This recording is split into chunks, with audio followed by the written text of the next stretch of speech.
So far, this tariff war that Trump began 7 months ago, Mexico has, in overall result, been less affected than other economies.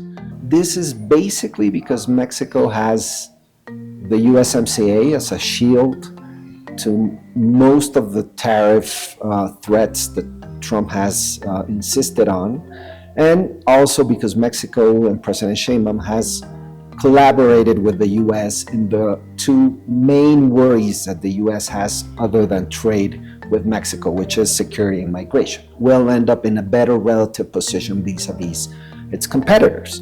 Mexico has a great opportunity to take advantage of companies wanting to come closer to the U.S., companies wanting to diversify their supply chains, and I think Mexico is well positioned to do that. How vulnerable is Mexico's financial system to secondary sanctions if pressured to restrict trade with China? Mexico has certainly a challenge with its relation with China, particularly because in the US there is this view that China has used Mexico USMCA platform as a way to triangulate exports to the US. Mexico's trade deficit with China right now currently stands at $120 billion. China is Mexico's second trade partner. And the US is uncomfortable with this growing relation between the two countries. And certainly this topic will come out during the negotiations of the renegotiation of the USMCA next year. So what will the US ask for and what will Mexico accept? Most likely scenario, I don't think we are in a scenario of financial sanctions, but the US is very, very aware that Mexico needs to do more to substitute China imports and to limit the possibility of China products coming to the US through the USMCA. So we will have probably to accept stricter rules of origin. We'll probably have to implement some tariffs to some China products in common with all North America. And certainly from a financial standpoint, recent events in Mexico's financial system in which three institutions were basically accused by the US government of using ways of transferring money to the US through China companies in an illegal way. That's what the US says and accuses these three institutions. Hasn't been proven, by the way. But in any case, the US is very aware and looking very closely to what happens with Mexico financial system in terms of the type of, how the money moves from here to the US. And Mexico has a lot of challenges in terms of putting barriers to the possibility that this money comes from illegal means.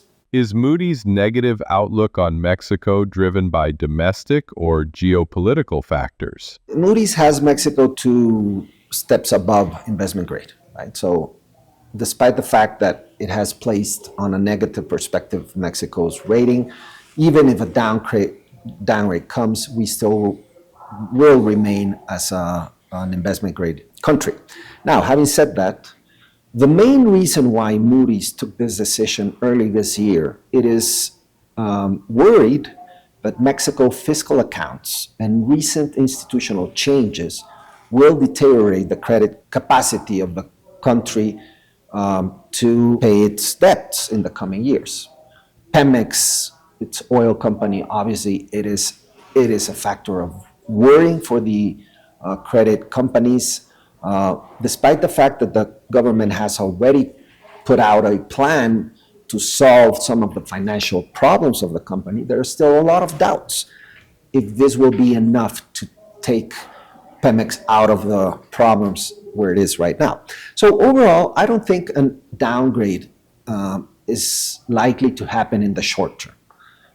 Mexico will end up 2025 with its fiscal accounts where it promised they would be at the end of the year, probably with a fiscal deficit of close to 4%, with a general debt level of above, a little bit above 51% or 52%, not that bad. So I don't see the reason why would Moody's downgrade Mexico right now.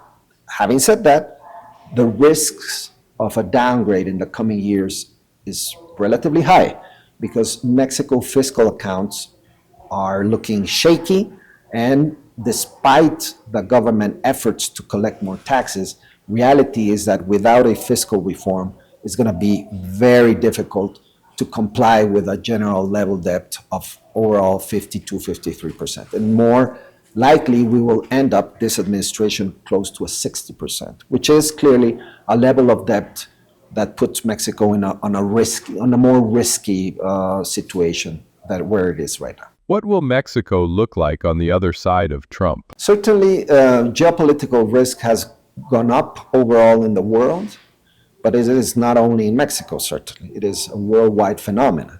So there is likely to be winners and losers under this new world order of more geopolitical risk.